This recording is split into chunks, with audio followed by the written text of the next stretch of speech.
하늘 위에와 땅 위에와 땅 아래와 바다 위에와 또 그 가운데 모든 피조물이 이르되 보좌에 앉으신 이와 어린 양에게 찬송과 존귀와 영광과 권능을 세세토록 돌릴지어다.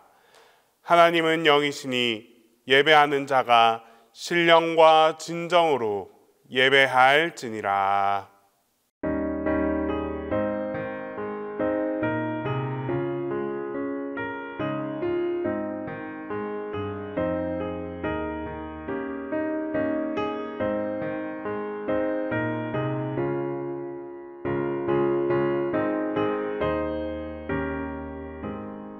저 높은 곳을 향하여 날마다 나아갑니다. 내 뜻과 정성 모아서 날마다 기도합니다. 내 주여 내 맘 붙드사 그곳에 있게 하소서.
할렐루야. 우리에게 새 생명을 주시기 위해 아픔과 고통의 십자가를 마다하지 않으시고 아버지의 뜻을 따라 순종의 본을 보이신 주님께 감사와 찬양과 영광을 올려드립니다. 주님은 늘 그렇게 아버지의 뜻에 순종하셨지만 우리는 순종의 주님을 알면서도 따르지 않았고 방황했던 연약한 인생임을 고백하오니 우리의 여러 가지 죄와 허물들을 용서하여 주옵소서. 주께서 그리스도의 몸된 교회를 우리에게 섬길 수 있는 시간들을 허락하셔서 각자의 맡은 자리에서 조금이나마 감당할 수 있도록 함께 하신 주님 참 감사합니다. 하나님 아버지, 나라가 분열되어 원수가 아니지만 원수처럼 갈라져 있는 이 나라를 불쌍히 여겨 주옵소서. 교회가 교회되지 못했고 성도가 성도되지 못해서 지금의 대한민국이 되었습니다. 오직 믿음으로 돌아가서 주님과의 온전한 관계 속에 주님 한 분만으로도 만족하여 기쁨으로 충만한 삶을 살게 하옵소서. 아버지, 우리를 불쌍히 여겨 주옵소서. 산불로, 전쟁으로, 지진으로, 사고로 삶의 터전을 잃고 가족을 잃고 슬픔에 잠긴 자들을 위로하여 주시고 그들에게 소망을 주옵소서. 이 시간 영육간의 아픔으로 고통 중에 있는 자녀들을 치료하여 주시고 위로하여 주셔서 그들의 삶 가운데 소망의 주님을 만나게 하옵소서.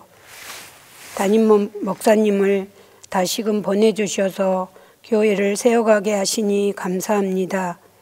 오직 우리가 그리스도 안에 있는 새로운 피조물로서 피조물답게 하나님을 주인 삼으며 살게 하시고 이전에 복음의 씨앗을 이 땅에 뿌리셨던 선교사님들의 믿음의 열정을 이 시대에 우리가 따라가며 주님의 오실 날을 준비하고 살아가는 동신교회 성도들이 되게 하옵소서. 오늘도 말씀을 통해 그 시절 함께 하신 주님께서 이 밤에 우리에게 함께하여 주옵소서. 우리를 사망에서 생명으로 옮겨주신 예수님의 이름으로 기도합니다.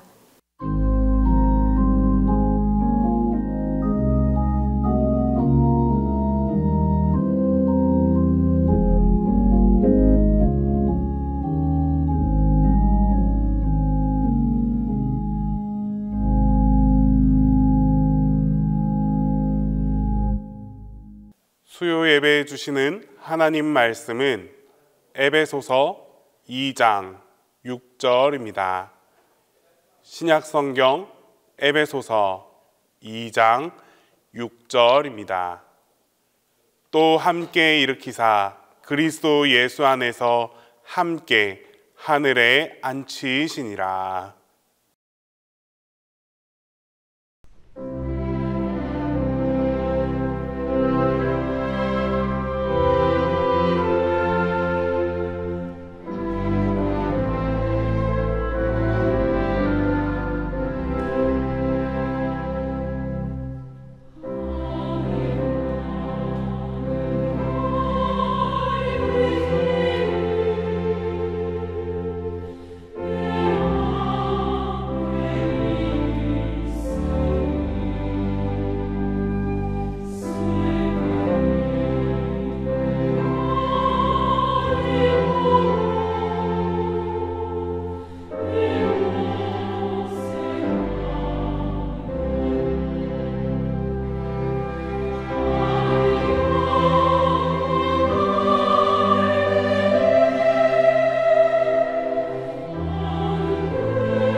오늘은 우리가 또 익히 알고 있는 곡인데 우리 주일 예배나 다른 공예배 때는 많이 부르지는 않는 것 같아요. 잘 알고는 있는데 하늘 가는 밝은 길이 찬송가 493장 3장인데 우리가 한번 같이 읽어보도록 할게요. 시작. 하늘 가는 밝은 길이 내 앞에 있으니 슬픈 일을 많이 보고 늘 고생하여도 하늘 영광 밝음이 어두운 그늘 해치니 예수 공로 의지하여 항상 빛을 보도다. 내가 염려하는 일이 세상에 많은 중 속에 근심 밖에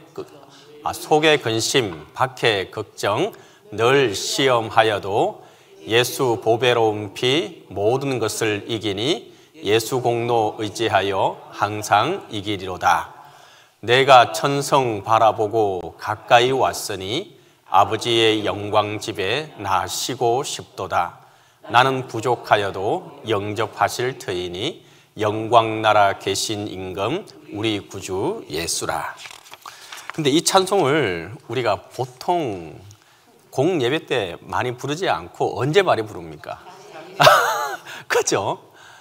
이게 왜 이게 장례 때 이걸 많이 부르게 되는지는 우리가 그게 정확한 언제인지는 알 수 없지만 언젠가부터 이 찬송가 493장 하늘 가는 뭐죠? 하늘 가는 밝은 길이 이 찬송은 언젠가부터 우리는 장례식장에서 출곡 불러지고 있습니다. 물론 근데 이게 찬송을 보면은 꼭 그렇게 장례곡에 어울리는 곡은 또 아니지만 굉장히 곡조 자체가 슬퍼요 아니면 즐거워요. 굉장히 조금 슬픈 곡조죠. 슬픈 곡조에 조금 이렇게 곡을 이렇게 곡소리를 하고 비슷하게 이렇게 또 표현이 되기도 하고 그리고 또 가사 자체가 하늘, 천국, 아버지 영광집에 뭐 이런 식으로 가사가 표현되어 있다 보니까 이게 장례식장에 꼭 없어서는 안 될 찬송으로 지금 불려지고 있는 것이 오늘날의 현실입니다. 근데 꼭 이게 하지만 이 찬송이 지어졌던 시기나 배경은 이거하고는 장례하고는 아무 상관이 없습니다. 그 점을 우리가 여기 오신 분들은 이제 아시게 되는 거예요. 자, 그럼 이 찬송을 누가 작곡하게 되었느냐 하면은 윌리엄 스왈론이라고 하는 선교사님이 계시는데 이분도 미국 북장로교의 선교사입니다. 제가 지지난주인가 한번 말씀드렸는데 미국의 북장로교는 우리 한국의 전체 팔도 중에 어느 부분을 갖다가 어디에 올라갔다고 했죠? 물론 기억 안 하실 거예요. 저 위쪽 평안도의 북쪽, 서북 쪽에 올라가서 이제 선교를 하시게 되는데 이분도 그 지역에 나눈 그 따라서 평양하고 그 위쪽으로 이제 선교 활동을 하게 됩니다. 이분도 한국에 와서 이름을 또 한국 이름을 갖게 되었는데 이름은 소알론이라고 하는 이름을 갖게 됩니다. 그리고 이분은 1865년에 태어나서 1954년까지 사시게 되고 한 70평생을 조금 오래 사셨어요. 그래도 옛날 분 치고는 꽤 오래 사신 분입니다. 그리고 한국에서 얼마 동안 있었냐면은 한국에는 1892년 11월에 한국 부산항에 도착하게 됩니다. 그리고는 밑에서 다른 아까 이전에 말했던 그 선교사님과 비슷한 루트로 요 경남 지방에서 조금 계시다가 평양 저 서북 쪽으로 올라가셔서 서북에서 마지막 30여 년 그리고 총 이 한국 땅에서 사역하신 세월은 48년입니다. 한국에서 자기의 평생을 갖다가 이렇게 48년 동안 사역을 하시게 되는데 이분은 특히 또 다른 것보다도 언어적인 부분에 굉장히 다른 선교사님들보다 월등하게 한국어에 능통하신 분이었고 그리고 한국 사람과 거의 한국 사람에 준하는 정도의 그 언어가 습득이 되고 서로 소통하는데 아무런 문제가 없었다고 합니다. 그러다 보니까 이분이 설교할 때에 많은 한국 사람들이 감명을 받을 수밖에 없었습니다. 그리고 이분을 통해서 우리 한국 교회사가 그리고 한국 사람들에게 아주 큰 영향을 끼치게 되는 부분들이 있는데 혹시 이분을 기억하시는지 모르겠습니다. 이분 혹시 들어보셨어요? 이기풍 목사님이라고 들어보셨어요? 어떻게 알고 계세요?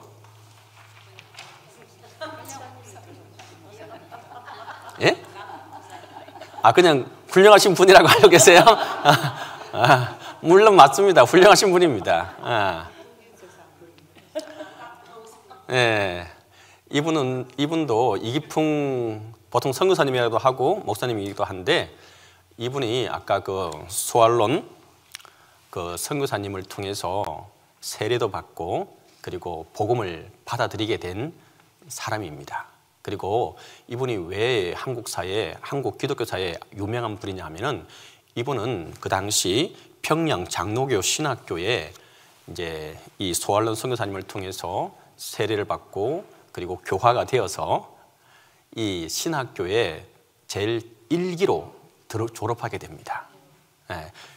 그래서 제일 기억을 해야 되는 겁니다. 그 당시 총 졸업하신 분들은 7분이었어요. 그 7분은 한국 교회사에 길이 남아서 지금도 계속해서 이름이 불려지고 있는 분들이고 그분들을 통해서 한국의 이제 선교사가 아닌 자국 목사들 통해서 이제 선교가 활동이 된 겁니다. 근데 특별히 이 이기풍 목사님을 기억하는 것은 뭐냐 하면은 다른 것도 아니고 최초의 목사이기도 하고 그리고 또 최초의 선교사이기도 하기 때문입니다.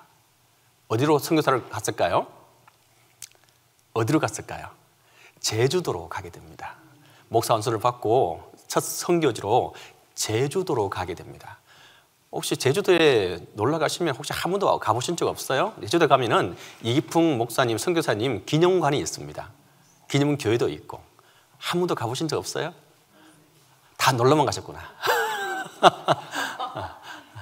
저는 그냥 제주도 가면 한 번씩은 찾아뵙습니다. 항상 가서 또 잘 계시는가 인사도 하고. 하여튼 가면은 지금은 좀 처음에 좋은 의지로 그 이기풍 선교사님은 선교 기념관을 만들었는데 지금은 많이 관리를 하지 않고 많은 사람들이 여러분들도 안 가는데 누가 가겠어요? 그죠? 어딘지도 모르고 그 많은 분들이 지금은 안 가서 조금은 많이 좀 훼손되어 있기도 하고 관리가 되지 않은 경우도 있습니다. 하지만 어쨌든 이 이기풍 선교사님도 이 소알론 이분을 통해서 제일 처음 하나님을 알게 되고 예수 그리스도를 알게 되고 한국 교회의 첫 선교사로 그리고 또 평양 장로회 신학교 1기 졸업생으로 졸업하게 됩니다. 이분도 이렇게 됐었고 이분도 너무 잘 하시는 분이죠. 이분 하면 뭐가 제일 생각나요? 싸움 꿈. 말 그대로 지금 하면 뭐 이제 깡패 두목인데 그 당시 모든 왜냐하면은 이런 분들이 있을 수밖에 없었던 형편과 사정을 우리가 알아야 돼요. 왜냐하면 이분들이 태어났던 시기가 1890년대입니다. 이때는 어마어마하게 격동의 시기였습니다. 모든 것들이 자기가 어떻게 한다고 할 수 있는 시기도 아니었습니다.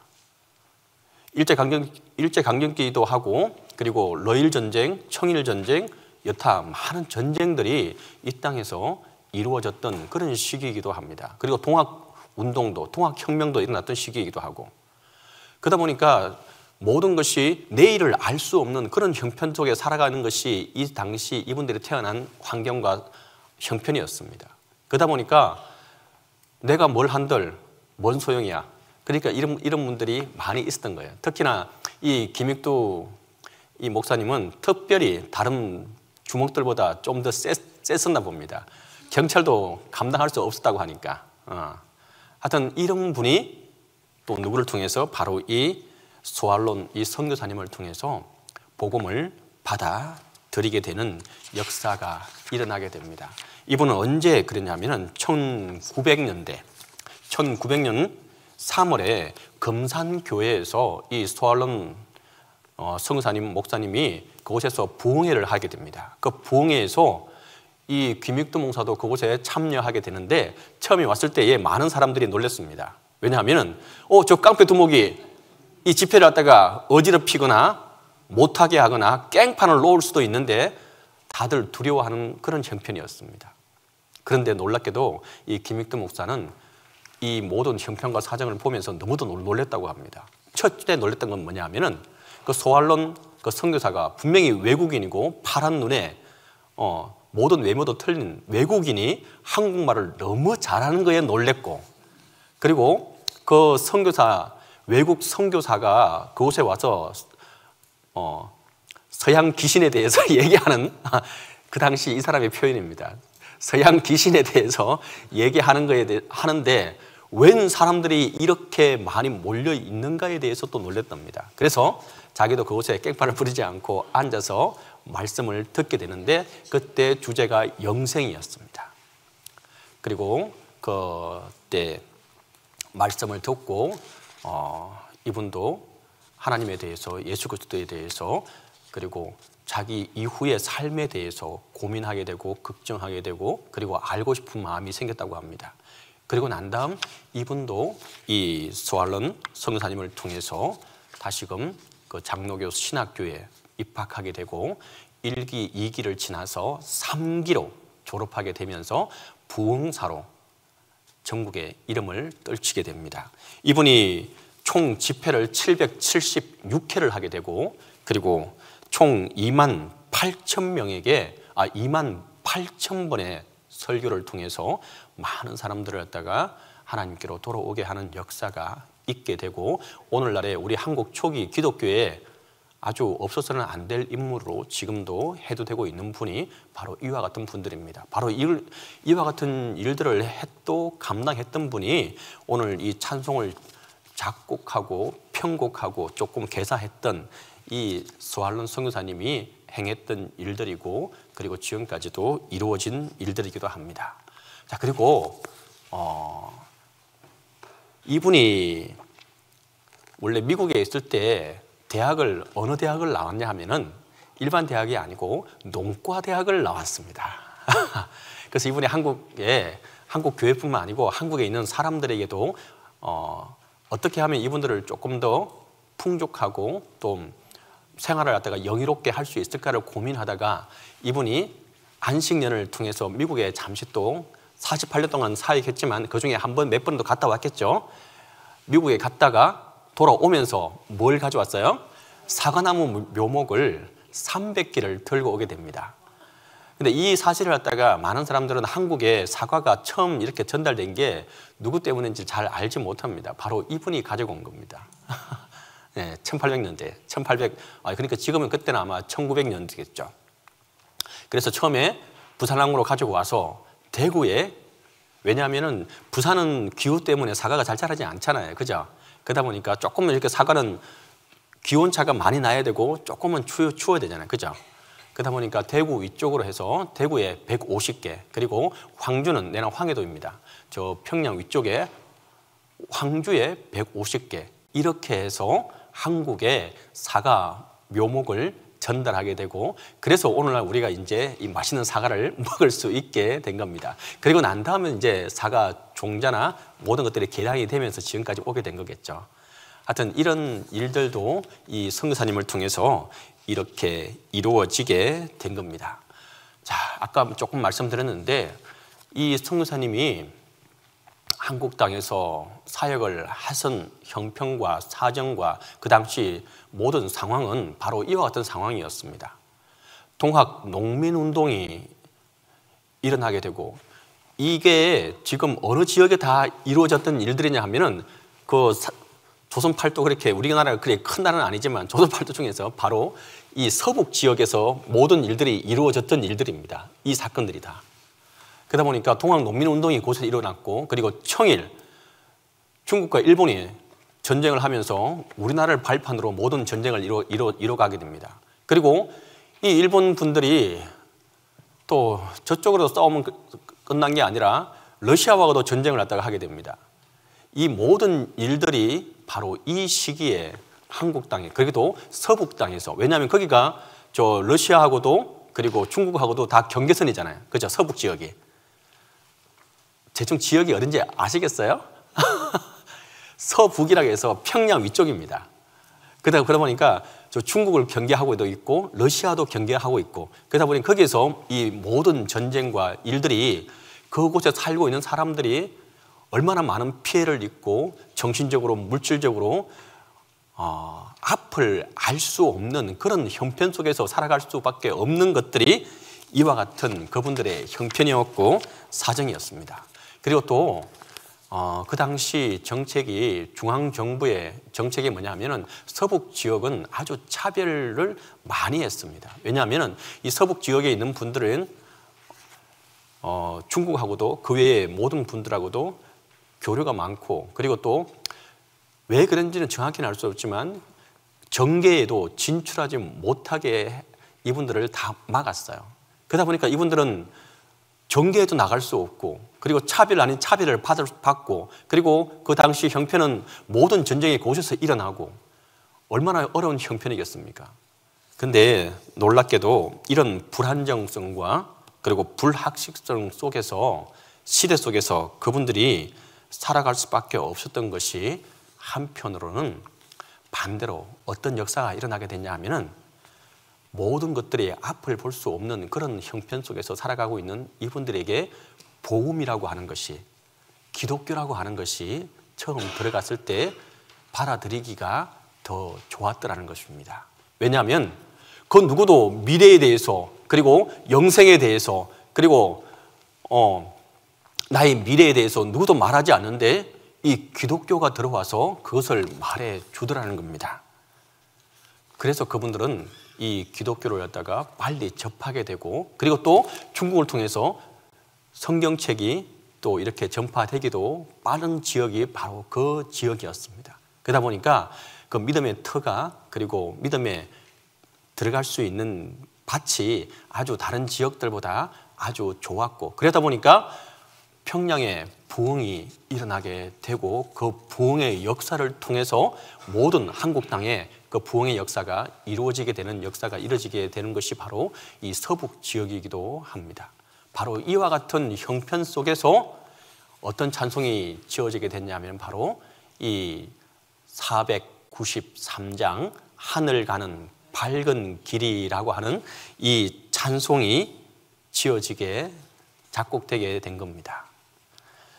슬픈 일을 많이 보고 늘 고생하는 세상 속에서 근심밖에, 걱정 또 시험하는 세상밖에 없었던 이와 같은 형편에서, 그리고 또 그리스도의 고난의 시대에 그리스도인들은 바로 이 예수를 공로 의지해서 빛을 볼 수 있다고 하는 이 말들에 큰 그 당시 사람들이 위로를 받게 되었던 겁니다. 그리고 기독교 복음을 통해서 하늘 영광의 밝은 빛을 또 그분들은 바라볼 수 있었던 것이 바로 이 형편과 사정이었습니다.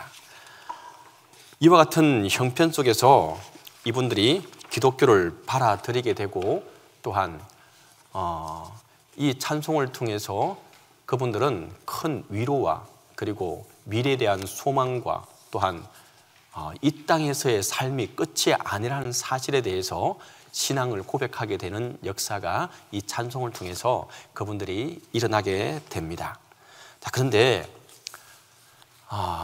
이게 하나의 이야기 또 있을 수 있는데, 우리는 이렇게 이 찬송을 하다가 내가 천성 바라보고, 이 리듬에 따라서 우리는 굉장히 조금 슬프기도 하고 또 애잔하기도 하면서 우리가 장례식장에 주로 부른다고 했죠. 근데 좀 우픈 이야기는 뭐냐 하면은, 원래 이 곡은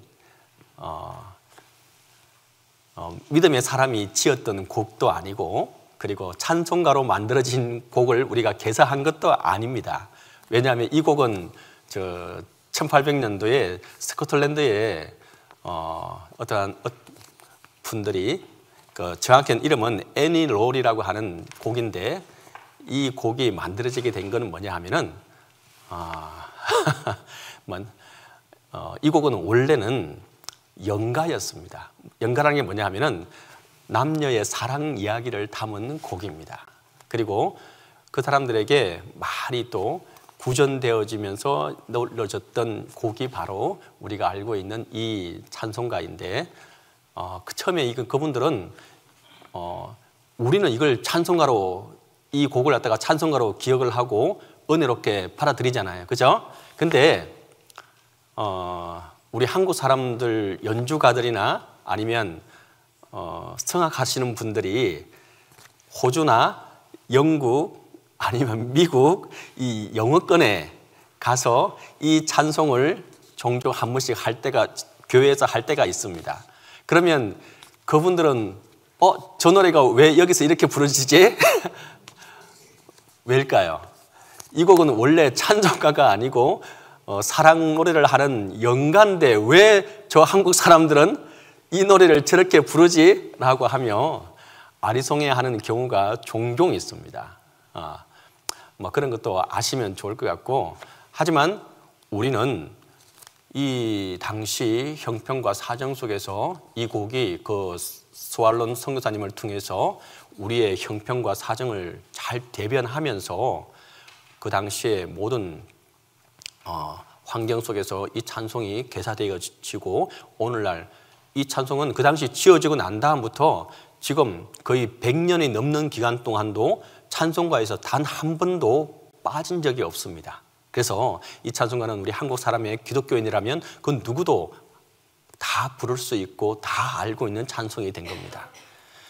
그만큼 그 당시 지상의 왕국이었던 조선 왕조가 그때 이제 몰락하고 마무리되어지는 그런 시기였습니다. 그런 시기에 하늘나라의 왕국을 선포하고, 하늘나라의 이 땅에서의 왕국은 이와 같이 멸망하고 망할 수밖에 없지만, 하늘나라의 왕국은 든든한 왕국이 있고 하나님께서 예비하신 집이 있다는 사실을 이 찬송을 통해서 그들에게 희망을 주었던 사실입니다. 그리고 불안과 공포 가운데 있는 우리 민족에게 세상에 알 수도 없고 줄 수도 없는 소망과 평화를 맛볼 수 있게끔 해주었고 소망을 주었던 찬송이 하지만 바로 이 찬송입니다. 그리고 슬픔과 근심, 걱정으로 가득한 암울한 세상을 살던 우리 믿음의 선배들이 이 찬송을 부르면서 그 어디에서도 위로받을 수 없는 크나큰 위로를 받았던 곡이 바로 이 찬송이기도 합니다. 그리고 가장 중요한 것 바로 뭐냐 하면은 그 어느 것도 아니고 그 무엇으로도 아니고 바로 예수 공로. 그 뭡니까? 바로 십자가에서 자기의 죄를 대신해서 돌아가시고 우리를 구원해 주셨다고 하는 그 바로 예수 공로 의지하여 항상 빛을 본다라고 하는 이 소망이 바로 이분들에게 그 무엇보다도 가장 큰 소망으로, 그리고 하늘의 영원한 집에 대한 선치, 내가 그것을 가지고 먼저 치유했다는 것이죠. 그 소망을 가지고 그 기쁨으로 그들이 그 어려운 형편과 앞을 볼 수 없고 내일을 볼 수 없었던 그 상황 속에서 이분들이 믿음을 지켜나갈 수 있었고, 하늘을 보고 예수 그리스도를 보고 하나님을 기억하면서 살아갈 수도 있게 해준 찬송이 바로 이 찬송입니다. 진정으로 오늘 이제는 우리가 이번 주간이 많은 교회들에서 고난주간이라고 해서 막 특세도 하고 막 이래저래 하는 주간이기도 한데, 진정으로 우리가 이 고난주간에 우리가 정말 기억하고 기억할 것은 바로 예수 공로입니다. 이 예수 공로가 없었다면 우리는 이 자리에 없었음을 한 번 더 고백하는 이 시간이 될 수 있기를 바라고, 진정으로 이 예수 공로를 의지해서 우리 또한 항상 빛을 보며 살아갈 수 있는 저와 여러분이 될 수 있기를 간절히 바랍니다. 기도하겠습니다. 사랑과 은혜가 많으시고 좋으신 아버지 하나님, 은혜와 사랑을 감사하고 감사합니다. 하나님의 은혜와 사랑 안에서 우리가 살아갈 수 있음을 고백합니다. 정말 그 무엇이 아닌 예수 공로 의지해서 우리가 살아가오니 하나님 함께 하시고 도와주시옵소서. 특별히 짙어가는 사순의 계절에 진정으로 우리가 무엇을 바라보아야 하고 무엇을 구해야 할지를 바르게 구하며 생각하는 이 사순절이 될 수 있도록 도와주시옵소서. 주님께서 함께해 줄 것을 믿고 다음 만날 때까지 건강으로 지켜주시옵소서. 예수님의 이름으로 기도드립니다. 아멘.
이제는 우리 주 예수 그리스도의 은혜와 하나님의 사랑과 성령의 교통하심이 이제부터 영원토록 함께 있기를 간절히 축원하옵나이다.